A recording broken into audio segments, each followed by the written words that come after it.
नमस्कार, India news पर 22 जिले 22 खबर देख रहे हैं आप। आपके साथ मैं अभिषेक पांडे। बुलेटिन की शुरुआत इस वक्त तमाम अहम जानकारियों के साथ करेंगे। आपको बता दें कि करनाल दौरे पर पहुंचे सीएम मनोहर लाल ने शहर में चल रहे स्मार्ट सिटी प्रोजेक्ट और विकास कार्यों का निरीक्षण किया और अधिकारियों को निर्देश दिए। सीएम ने मेरठ रोड पर आवर्धन नहर के ऊपर बन रहे पुल का निरीक्षण भी किया। सीएम ने कहा कि पुल का निर्माण कार्य 30 नवंबर तक पूरा कर लिया जाएगा और इस दौरान शुगर मिल में गन्ना लाने वाले किसानों के लिए सर्विस रोड की भी व्यवस्था की जाएगी। मुख्यमंत्री ने बताया कि GLN और भाखड़ा नहर के किनारे काछवा पुल से लेकर कैथल रोड तक कैनाल फ्रंट बनाया जा रहा है। लोग यहां पर घूमने और साइकिलिंग करने आ सकेंगे। वहीं इस स्थान को पिकनिक स्पॉट की तरह तैयार किया जाएगा। सीएम ने कहा कि गुणवत्ता के साथ समझौता नहीं होगा।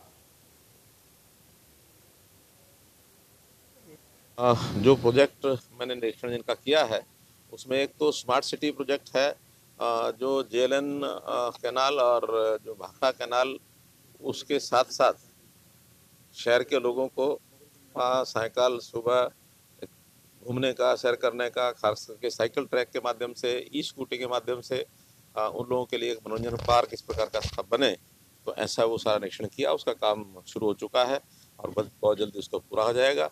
काछवा रोड से शुरू होगा और कैथल रोड तक वो जाकर के समाप्त होगा। इसी प्रकार दूसरा जो प्रोजेक्ट है, ये मेरठ रोड के ऊपर ऑगमेंटेशन कनाल के ऊपर जो पुल बनना है, उस पुल की प्रोग्रेस चालू है और अभी जो मेरी बात हो गई है यहाँ के इंजीनियरिंग चीफ जो हमारे डिपार्टमेंट के हैं, उनसे बात हुई है, तो 30 नवंबर तक उसको कंप्लीट कर देंगे।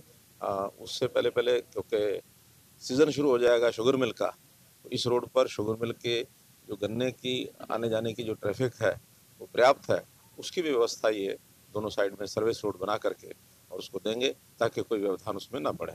इसलिए बहुत एक सुविधाजनक ये मेरठ रोड जो कि 6 लेन शहर से लेकर के यहाँ ऑगमेंटेशन कनाल तक 6 लेन बनेगा और यहाँ से आगे 4 लेन होगा, फिर आगे नेशनल हाईवे में जाकर के मिल जाएगा। तो एक स्मूथ ट्रैफिक, जो इस रोड की बहुत बड़ी शिकायत करनाल वासियों की थी कि ट्रैफिक बहुत होता है, तो स्मूथनेस उस ट्रैफिक में आ जाएगी। ऐसा युवाओं को रोजगार देने के लिए फरीदाबाद में मेगा जॉब फेयर का आयोजन किया गया। कार्यक्रम में पहुंचे केंद्रीय राज्य मंत्री कृष्णपाल गुर्जर और कैबिनेट मंत्री मूलचंद शर्मा ने दीप प्रज्वलित करके मेले की शुरुआत की।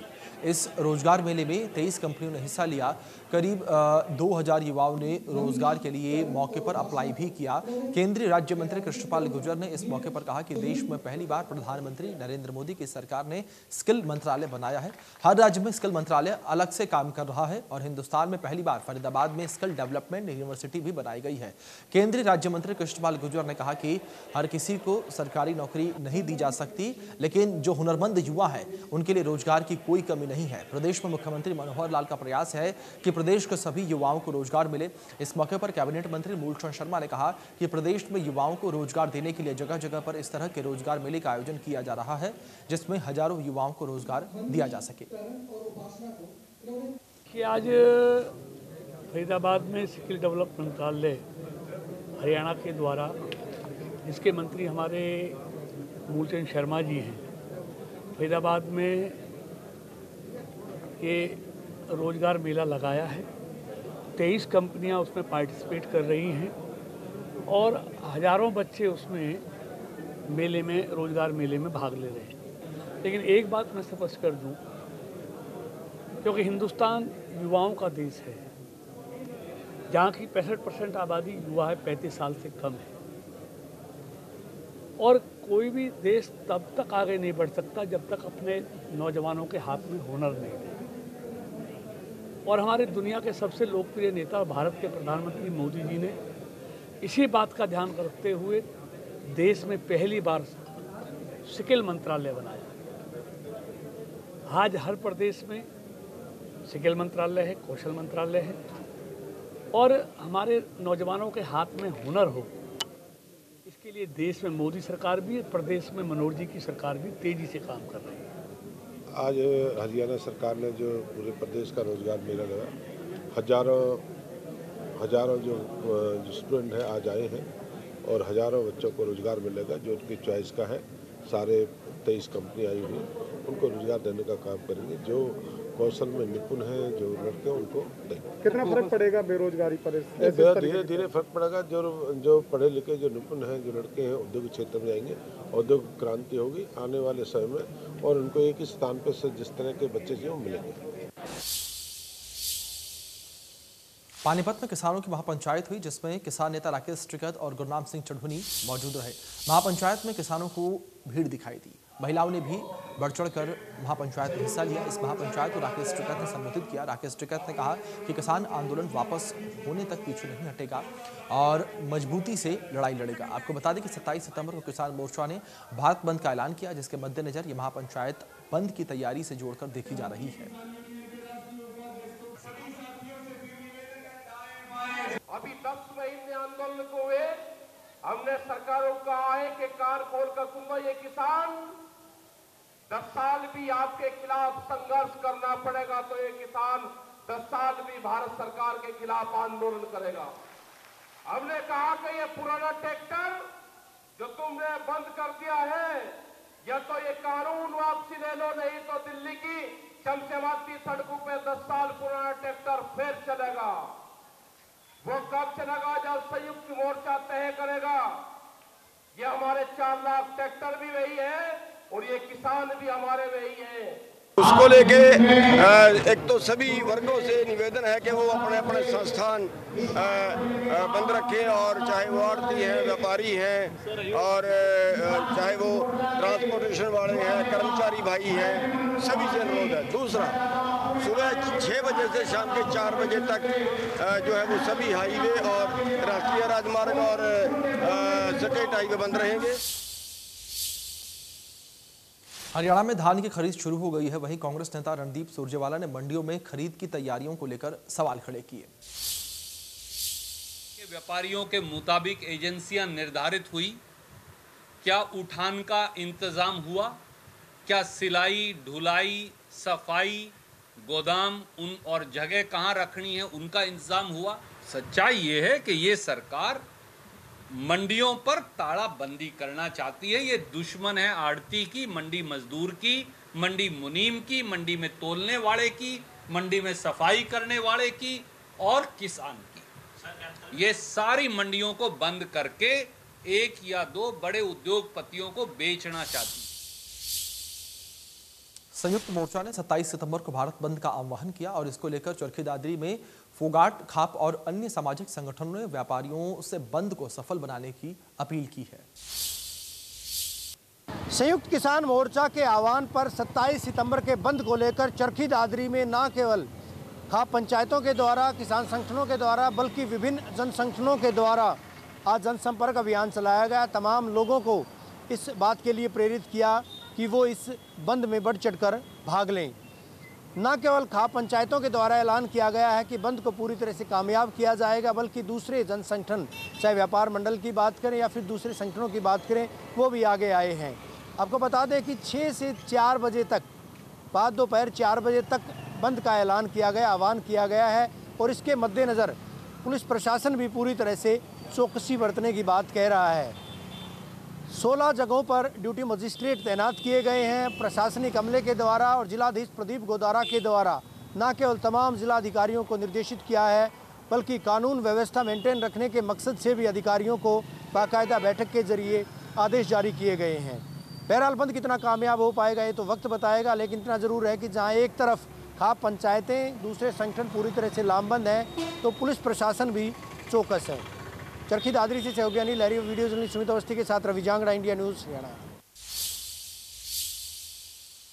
वहीं साइबर सिटी गुरुग्राम में विवादित IL&SF, आरवी और अय्यर कंपनियों को नगर निगम लगातार मेहरबानी दिखा रहा है। आलम यह है कि C&D वेस्ट घोटाले की जांच रिपोर्ट ठंडे बस्ते में चली गई है। निगम अधिकारियों ने करोड़ों के सब लेट कॉन्ट्रैक्ट और अवैध वसूली मामले की जांच रिपोर्ट पर अब तक कोई कार्रवाई नहीं की है।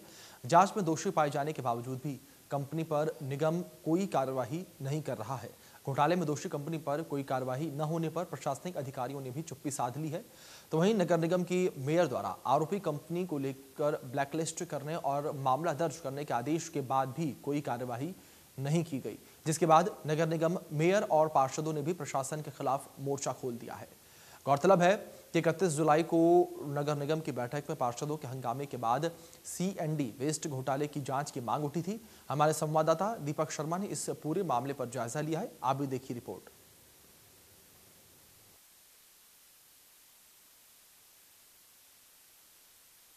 CND वेस्ट घोटाले मामले पर आखिर आरोपी कंपनी पर नगर निगम प्रशासन इतना मेहरबान क्यों है?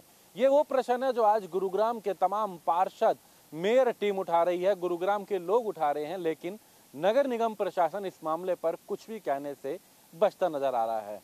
आपको सबसे पहले वो तस्वीरें दिखाना चाहेंगे। गुरुग्राम के अंदर CND वेस्ट यानी कि जो कंस्ट्रक्शन का जो मलबा होता है मकानों का, बिल्डिंगों का, उसके निस्तारण के लिए गुरुग्राम के अंदर IL&FS कंपनी को नगर निगम के द्वारा एक बड़ा कॉन्ट्रैक्ट दिया गया था, जिसमें मलबे का निस्तारण करके उससे इंटरलॉक टाइलें बनाई जानी थी। लेकिन IL&FS कंपनी पर एक बड़ा आरोप लगा कि उन्होंने घोटाला करके इसके अंदर किसी और कंपनी को गलत तरीके से सबलेट कर दिया, जिसमें RV कंपनी को सबलेट किया गया, जो कि नगर निगम के किसी कॉन्ट्रैक्ट में नहीं थी। ना सिर्फ RV कंपनी को गलत तरीके से सबलेट किया गया, बल्कि एक और कंपनी अय्यर कंपनी, जिसने गुरुग्राम के अंदर अवैध तरीके से मलबा उठा करके लोगों से पैसे की वसूली करी, जो कि नगर निगम के नाम पर की गई थी, लेकिन नगर निगम में इसका कोई रिकॉर्ड नहीं था। इस मामले को जब इंडिया न्यूज़ हरियाणा पर दिखाया गया तो कहीं ना कहीं गुरुग्राम के नगर निगम मेयर, गुरुग्राम के पार्षदों ने इस मामले को लेकर के प्रशासन पर निशाना साधा। हाउस की मीटिंग में इसकी जांच के आदेश भी दिए गए। तकरीबन 2 महीने हो चुके हैं इस मामले की जांच के आदेश दिए, जिसके बाद एक SCS स्तर के अधिकारी से इस मामले की जांच करवाई गई थी और जांच में भी इस कंपनी को दोषी पाया गया। ये माना गया है कि कहीं ना कहीं घोटाला हुआ है। IL&FS ने गलत तरीके से एक RV कंपनी को सबलेट किया, जो कि नगर निगम के कॉन्ट्रैक्ट में नहीं था RV कंपनी, और ना सिर्फ उसको बल्कि एक अय्यर कंपनी ने अवैध तरीके से मलबे को लेकर के जो है वसूली करी, मलबा उठाया, लोगों से पैसा लिया नगर निगम के नाम पर। इसके बाद हालांकि गुरुग्राम में इस जांच रिपोर्ट आने के बाद इंतजार था कि शायद प्रशासन कोई कड़ी कार्रवाई करेगा, लेकिन किसी तरीके की कोई कार्रवाई अभी तक नहीं की गई है। हालांकि गुरुग्राम की नगर निगम की मेयर मधु आजाद ने और पार्षदों ने भी नगर निगम कमिश्नर को पत्र लिख करके यह कहा है कि इस IL&FS कंपनी को ब्लैकलिस्ट करके इनके खिलाफ मुकदमा दर्ज किया जाए, लेकिन नगर निगम कमिश्नर इस मामले पर केवल अभी जांच की बात कर रहे हैं, जिसकी रिपोर्ट उनके पास आ चुकी है और इस कंपनी से जवाब का इंतजार कर रहे हैं। सबसे बड़ी बात एक और यहाँ पर अगर करें तो इस मामले को लेकर के अय्यर कंपनी, जो कि जांच में भी पाया गया कि गलत वसूली, उसको लेकर के भी उनके खिलाफ मुकदमा दर्ज करने की बात की गई, लेकिन वहां पर भी कुछ नहीं हुई है। लेकिन हर बार की तरह नगर निगम कमिश्नर की बात की जाए या तमाम निगम के अधिकारियों की बात की जाए, वो इस मामले पर चुप्पी साधे हुए हैं और केवल इस कंपनी को समय पर समय दे दिया जा रहा है। यहाँ इस मामले पर अगर शहरी निकास एवं स्थानीय मंत्री की अनिल विज की बात करें तो वो खुद कड़ा रुख अख्तियार करके उन्होंने भी स्पष्ट कर चुके हैं कि किसी भी दोषी को बख्शा नहीं जाएगा। लेकिन अभी तक सभी को इंतजार है उस रिपोर्ट का जिसमें इनको दोषी करार दिया गया, जिसमें इनकी कमी बताई गई कि आखिर कब उनके खिलाफ कार्रवाई होगी और आखिर क्यों नगर निगम कमिश्नर और तमाम अधिकारी इस मामले पर चुप्पी साधे हुए हैं। गुरुग्राम से कैमरामैन गीतम के साथ दीपक शर्मा, इंडिया न्यूज़ हरियाणा। तो वहीं भिवानी जिले के गांव जाटू लुहारी से गुजरने वाले नेशनल हाईवे संख्या NH 148 B की हालत पिछले काफी दिनों से बदतर है। इस मार्ग पर 3-3 फीट तक गहरे गड्ढे बने हुए हैं। देखिए रिपोर्ट। भले ही गांव की सड़कों, दूसरे गांव को जोड़ने वाली सड़कों को पूरी तरह से दुरुस्त कर दिया गया हो, लेकिन ये कहावत कहीं ना कहीं भिवानी हांसी राष्ट्रीय राजमार्ग पर गलत साबित हो रही है। जी हाँ, भिवानी हांसी राष्ट्रीय राजमार्ग 148B वो पूरी तरह से न केवल डैमेज है बल्कि हादसों का भी सबब लगातार बनता जा रहा है। यूँ कहिएगा कि गांव जाटू लुहारी के समीप तो इस राष्ट्रीय राजमार्ग में 2 से 2.5 फीट तक के गहरे गड्ढे बन गए हैं और बारिश के मौसम में ना तो उन गड्ढों का इल्म हो पाता है और ना ही वाहन चालकों को इस बात का पता चल पाता है कि गहरे गड्ढे कितने गहरे हैं। और इसी वजह से ना केवल वाहन चालक परेशान है बल्कि आम राहगीर भी काफ़ी परेशान हैं। उनका वहाँ से गुजरना तक मुहाल हो गया है। ऐसे में बड़े सवाल ये खड़े होते हैं कि जब राष्ट्रीय राजमार्ग प्राधिकरण के अधीन ये रोड आता है तो ना तो उसकी रिपेयरिंग की जा रही है, ना ही उसको दुरुस्त किया जा रहा है। सवाल कई सारे हैं जिनका जवाब महज और महज केवल NHAI के अधिकारियों के पास ही है। लेकिन अगर उन अधिकारियों से इतर बात की जाए तो दूसरी ओर आम जन, वाहन चालक बेहद परेशान हैं। आए दिन हादसे होते जा रहे हैं। शायद किसी बड़े हादसे का इंतजार प्रशासन व NHAI के अधिकारियों को है। वीडियो जर्नलिस्ट सुमित अवस्थी के साथ रवि जांगड़ा, इंडिया न्यूज़, हरियाणा। साथ ही आपको बताएं कि यमुनानगर में भी पोलियो अभियान चलाया जा रहा है। 430 बूथों पर 1146 टीमें लगाई गई हैं और बच्चों को पोलियो की डोज दी जा रही है। यमुनानगर के सेक्टर 17 डिस्पेंसरी में आज बच्चों ने जिंदगी की 2 बूथ गट की। उपायुक्त पार्थ गुप्ता व CMO डॉक्टर विजय दया ने आज 0 से 5 साल तक के बच्चों को पोलियो की पहली ड्रॉप पिलाई।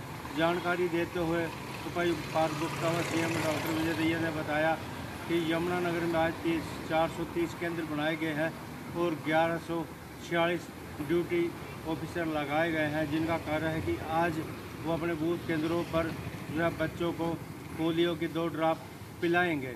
इसके अलावा उन्होंने बताया कि ये जो अभियान है 3 दिन तक लगातार चलता रहेगा। आज के बाद जो मेडिकल अफसर है वो बच्चों के घर घर जाएंगे और घर घर जाकर जो भी एलिजिबल बच्चे हैं, जो 5 साल तक के बच्चे हैं, उनको 2 बूंद जो पोलियो ड्रॉप की है वो पिलाई जाएगी। क्योंकि पोलियो का तो उन्मूलन हो चुका है। 2014 के बाद कोई केस नहीं आया, लेकिन फिर भी वो चाहते हैं कि ये जड़ से ख़त्म हो, दोबारा कभी पैर ही ना पसार सके। यमुनानगर से देवीदत्त सारता, इंडिया न्यूज़, हरियाणा। कलयुगी पत्नी ने आशुक के साथ मिलकर पति को मौत के घाट उतार दिया। मृतक 1 माह से लापता था, जिसकी चाकू से गोदकर हत्या कर दी गई थी और घर में ही शव को दबाकर पत्नी घर से फरार हो गई थी। पुलिस ने शव को बाहर निकालकर आगे की जांच पड़ताल शुरू कर दी है।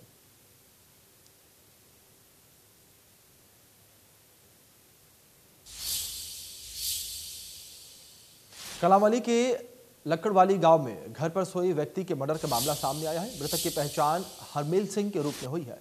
मृतक की पत्नी जसवीर कौर ने बयान दिया है और पुलिस ने उनके बयान के आधार पर केस दर्ज कर लिया है। इस मामले में पुलिस हर एंगल से जांच पड़ताल में जुटी हुई है। फोन कॉल डिटेल से इस हत्या की गुत्थी पुलिस सुलझाने की कोशिश में लगी हुई है।